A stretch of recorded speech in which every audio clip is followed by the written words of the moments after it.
Hello, darlings. I am Cassandra. Welcome back to my channel. Thank you so much for coming. For those of you who are new to my channel, child, let me introduce you to the Jungle Beauty Goddesses, the life-size fabric sculpture dolls you see sitting behind me. I created these dolls myself, and as I was sewing them, they would not stop talking to me, and this led to my Jungle Beauty Goddess book series and my Jungle Beauty Goddess Oracle deck that I'm going to use today to give you an inspirational message from Spirit. The first card I have for you is from Jungle Beauty Goddess Travi. And Jungle Beauty Goddess Travi's message to you is to mind your own affairs. Now this card is really about, are you giving your time, your energy, everything you have to somebody else's goals or dreams or projects, and then when you come home at the end of the day, you are drained? Like when you look at your life right now, if you continue on the journey you're on, the path you're on right now, 5 to 10 years from now, are you going to have the life of your dreams? Are you giving everything you got to, somebody else's big project? And, like, it's really about, she said, are you minding your own business, child? Are you minding your own affairs? Is this really the life that you want for yourself? Is this the vision of who, like when you really get quiet and you, when you're resting and when you're still, is this the grandest vision of your life that you have? Is this everything that you ever wanted? So basically, if you are giving yourself away by the time you come home from work or whatever you're doing, and you come home, are you feeling like, oh my God, I really feel good about what I've accomplished today, and because I was given to my own dreams, my own goals? Like, if you understand, she's saying it's time for you to mind your own affairs. And a lot of times we give ourselves away to other people's projects, other people's dreams and goals and aspirations, because it helps us to avoid paying attention to our own life. We don't want to see the emptiness in our own hearts, in our own homes. We really don't want to look and say, you know what, I really did mean to write that book. Or I really did want to go back to school. Or I really do want a healthy relationship. We just give ourselves away so that we don't have to, look at ourselves in the mirror and say, hey, I've disappointed you. It kind of reminds me of Insecure, how she would have that version of herself, keeping her accountable. Like when you look at yourself in the mirror, are you really happy with the way you are treating your own life, the way you are treating yourself? So Jungle Beauty Goddess Travi says, Charles, mind your own affairs, give to your own dreams, set your own goals, your own intentions, and pour your time and your energy into building the life that you want for yourself. Now this ties back right into the next card, which is from Jungle Beauty Goddess Katara. And Jungle Beauty Goddess Katara's message is, she says, ask your body what it needs to feel wealthy. So if you are not minding your own affairs and you're coming home from work and you're exhausted and you can't get to that book, you can't go back to school or design these, the game that you always wanted to design, or the dolls that you wanted to make, or the paintings that you wanted to paint, she's saying that you need to focus on what it is that you need to do so that you feel wealthy. Ask your body what it needs to feel wealthy. Now, one of the things that I have learned is that I think that people think that when I'm rich, that's when I'm going to eat healthy, that's when I'm going to get enough sleep, that's when I'm going to find everything that I need. But the truth is, when your life is filled with joy, when you feel happy, that's how you attract wealth. Wealth is the energy that resonates on the frequency of joy and happiness. So when you ask yourself, what do I need to feel wealthy? And wealth, this feeling of feeling completely and utterly satisfied with your life right now. Well, some of the things that I think that people need to feel wealthy that we forget about. And they're usually things that are not really expensive. We need water. We need to drink enough water, right? We need good food, healthy food. We need good lovemaking. We need somebody who is nurturing and a juicy and wonderful intimate life with somebody that you trust and somebody who trusts you in a meaningful and rich relationship. I think these are things that we need to feel wealthy. People around us, friends who are positive, friends who believe in us, family who believe in us, having a life with people who are just like, hey girl, did you watch such and such? Or, somebody you can be honest with, somebody you can share your day with. These are things we need a relationship without, to me, I'm just giving you my opinion, with a source that we feel is bigger than us. Like, I don't know some people don't believe in God, but do you believe in the universe or angels or, there are helpful spirits? There are just so many beings, ancestors. There's realms of reality with beings who are ready to assist you. So I feel like we need to tap into the assistance of other beings, who are willing to help us, or a belief beyond the 3D. Like, if you only believe in what you see right now, I don't know. Some people only believe in what they see. I know people like that.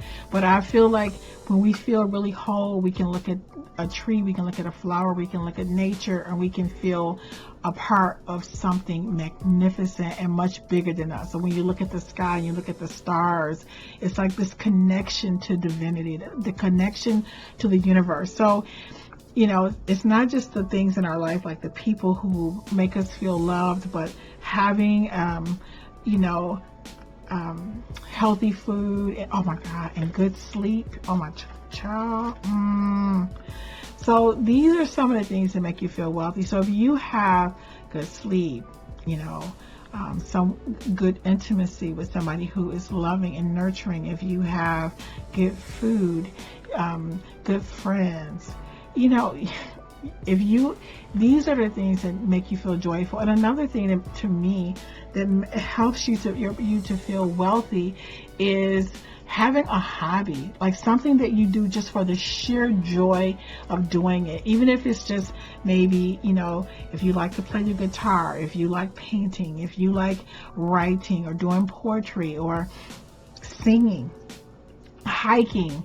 So these are things that actually help your body to feel wealthy, so that you're vibrating at the frequency of prosperity. And that when you are vibrating at the frequency of joy and prosperity, then money is the outcome of those feelings, right? So we're going to mind our own affairs. We're not coming home from work being drained with other people's business, other people's projects, other people's dreams and aspirations, right? We're going to come home. Jungle Beauty Chabi says, baby, I need you to focus, mind your own affairs, mind your own business. What's your dream? What's your goal? What are your intentions? What do you see yourself 5 years from now? What do you want to have in your life? You want to also focus on asking your body to, doing things so that your body can feel wealthy and luxurious, right? Now, the next card I have for you is from Jungle Beauty Goddess Katara. And Jungle Beauty Goddess Katara's message is, your wealth is weaved into the fabric of your earth suit. Oh my God. You know what? This is like one of my favorite cards. Jungle Beauty Goddess Katara is actually connected to the root chakra. The root chakra is connected to our divine mission and purpose on this planet. While we hear our connection to our ancestors, to our community, to our money. Now, when we talk about your earth suit in terms of your wealth is weaved into the fabric of your earth suit, if you are not 100% sure about where your money is going to come from or what you're going to do with your life, I'm going to give you some clues. I mean, I'm a social scientist. I think I was a social scientist long before I ever, got my doctorate degree. As just a person interested in people. And this is nothing to do with it per se, but I want to tell you one of the things I've noticed from talking to people, and I love to read biographies. I'm reading Benjamin Franklin's biography, and how his brother was in the printing press business, and his father was a candle maker. Like all of these, and his maternal, I think his maternal grandfather was actually like some type of like leader, you know. But this is the thing that I have learned from observing people. Joe Jackson, you know, he actually had his own band before the Jackson Fives. Also, Prince's father played, you know, he was interested in playing music. These are gifts that he gave his children. So if you look at your family lineage, are they in healthcare? Like you may not need to do exactly what they're doing, but your family may have luck when it comes to that particular field. Like when I look at my own family lineage, both of my grandmothers, paternal and maternal, both were seamstress. They both loved to sew. They made quilts, they made clothes, they made everything. I heard that my grandmother, both my maternal and paternal grandmothers, could make anything out of anything, that they were extremely creative. And when people see that in my family, see that I'm creative, they say, you just like your grandmothers on both sides. My dad was a tool and die maker. He made tools, okay, for you know, for people to work with. Like he created things with his hands. And I heard that that it was a very beautiful thing to go to my father's job and watch him and his element, taking a piece of steel and turning it into something beautiful. I do remember going to my dad's job, but I was pretty young, and when you're a kid, sometimes you don't appreciate your parents, or appreciate what they're doing to bring, you know, put food on the table.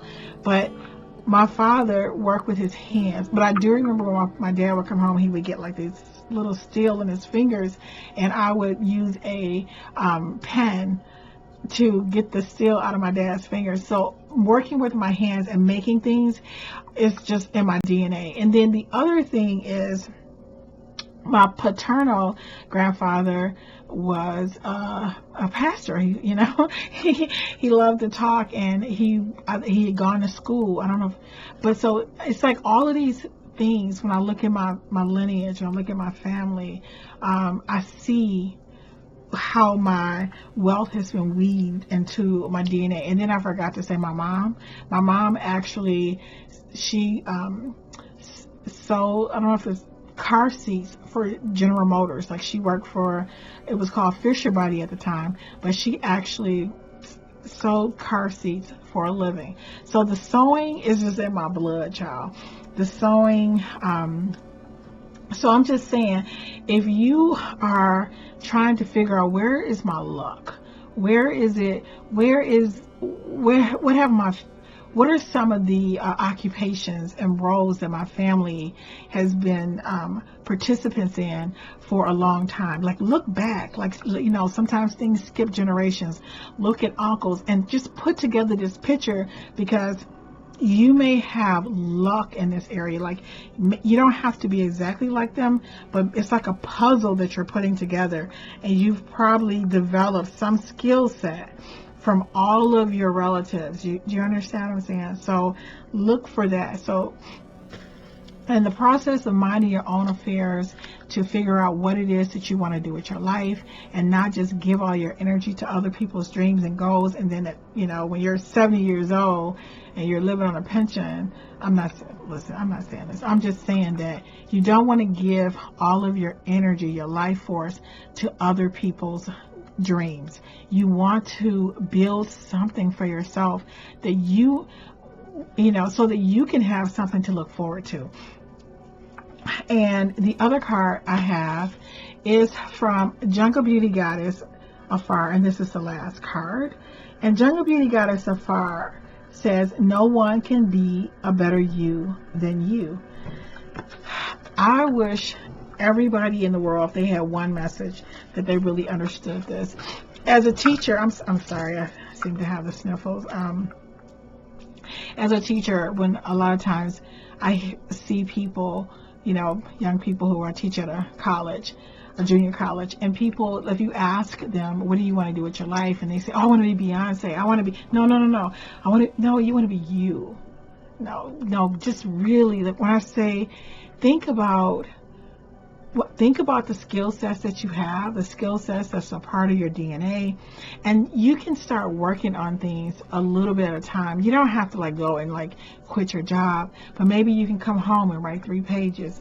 Maybe you can just, start, if you want to paint, start collecting the different paints, just, buying books, watching videos about painting, telling your, on Saturday mornings, just say, this is my, make yourself a cup of coffee or tea and say, this is my time to paint. This is my time to craft. This is my time that I'm going to sew. But make sure that your life is, that you have something going on in your life that belongs to you. So maybe you want to open up an Etsy shop. Maybe you like to, you know what I'm saying, have your own business, because it may take time to build it. So 5 years from now, something that you've just begun to work on, 5 years from now, you could be making 3 times or 4 times or become a millionaire from something that you're starting now. So don't give yourself away to other people's dreams and goals. Focus some things on yourself and don't try to duplicate other people. Like what worked for Oprah may not work. It's not going to work for you. What worked for Serena is not going to work for you. What worked for Kim Kardashian is not going to work for you.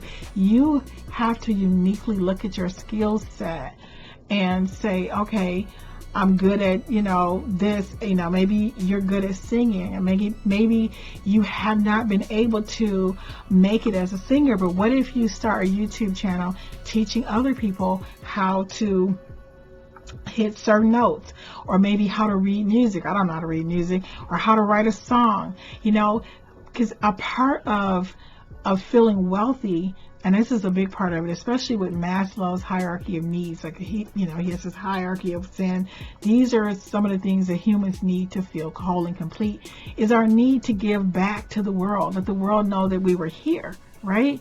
So sometimes we think that it was our place to be a ballerina, but our job was to teach others how to do ballet, or how to dance. I'm not sure how to say that.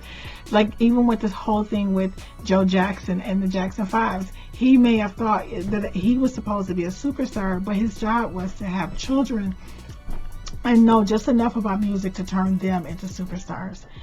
I really hope this video helps someone. Please don't forget to like and share. Thank you so much for watching. And I look forward to seeing you, darling, in the next video.